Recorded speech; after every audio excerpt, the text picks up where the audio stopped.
नमस्कार, मी प्रमिला PhD कुकिंगमध्ये आपल्या सर्वांचं मनापासून स्वागत। अळीव हे आरोग्याच्या दृष्टीने खूप उपयुक्त असतात। लहानांपासून मोठ्यापर्यंत आणि विशेषतः बाळंतिणीसाठी ते खूपच फायदेशीर आहेत। कंबरदुखीवर आणि हाडांच्या मजबूतीसाठी त्यांचा उपयोग होतो। तर त्यापासून आज आपण खीर बनवणार आहोत। खूपच स्वादिष्ट अशी खीर तयार होते। लहान मुलं सुद्धा खूप आवडीने खातात।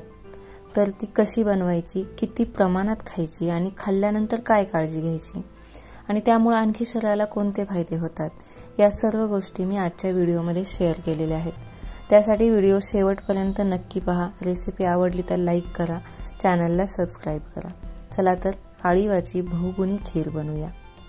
तर पहा, मी स्वच्छ करून इथं 1 टेबलस्पून अळीव घेतलेले।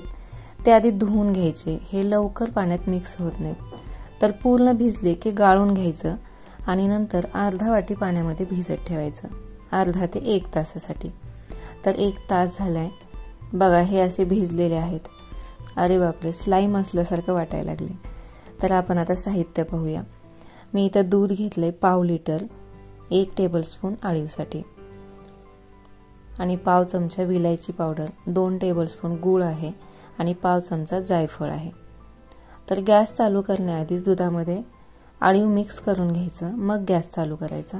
मीडियम गॅसवर दुधाला उकळी आली की मग गॅस बारीक करून 7 ते 8 मिनिट हे सतत हलवत राहायचं। अळीव तसे लवकरच शिजतात, पण दूध जरा असं 7-8 मिनिट आटवलं तर खिरीला पण छान चव येते। दूध फक्त हलवत राहा, त्यावरती साई येणार नाही याची मात्र दक्षता घ्यायची। अळीवामध्ये अधिक प्रमाणात फायबर असतं बरं का, त्यामुळे वजन कमी करण्यास पण त्याचा उपयोग होतो आणि ते खाल्ल्यानंतर लवकर भूक लागत नाही। हे एक उबदार अन्न आहे। अर्धा टीस्पून अळीव तुम्ही आठवड्यातून 3 वेळा घेऊ शकता। म्हणजे आता मी जी ही खीर बनवती ती 2 व्यक्तींपुरती तयार होते, हे मात्र लक्षात राहू द्या। आणि हे अळीव उष्ण असल्यामुळे ते जेव्हा खातो त्यावेळी जास्त प्रमाणामध्ये पाणी प्यावं लागतं, नाहीतर कॉन्स्टिपेशनचा त्रास होऊ शकतो। मग त्यामध्ये विलायची पावडर आणि जायफळ टाकायची। तर बघा, आता 7 ते 8 मिनिट खिरीला असा जरासा घट्टपणा आलेला आहे। आता गॅस बंद करायचा आणि त्यामध्ये गूळ ॲड करायचा।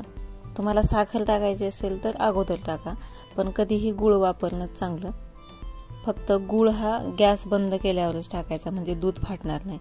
तर सगळा गूळ मिक्स करून घ्यायचा, कारण थंड झाल्यावरती आणखी थोडीशी घट्ट होते। फक्त थंड होईपर्यंत तिला अधूनमधून हलवा, नाहीतर त्यावरती साईचा जाड थर येतो। ती तुम्ही कोमट करून किंवा फ्रीजमध्ये थंड करून पण नंतर पिऊ शकता।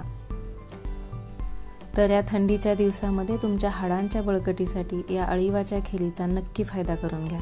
आपण पुन्हा भेटू आणखी काही अशाच नवनवीन रेसिपीज सोबत।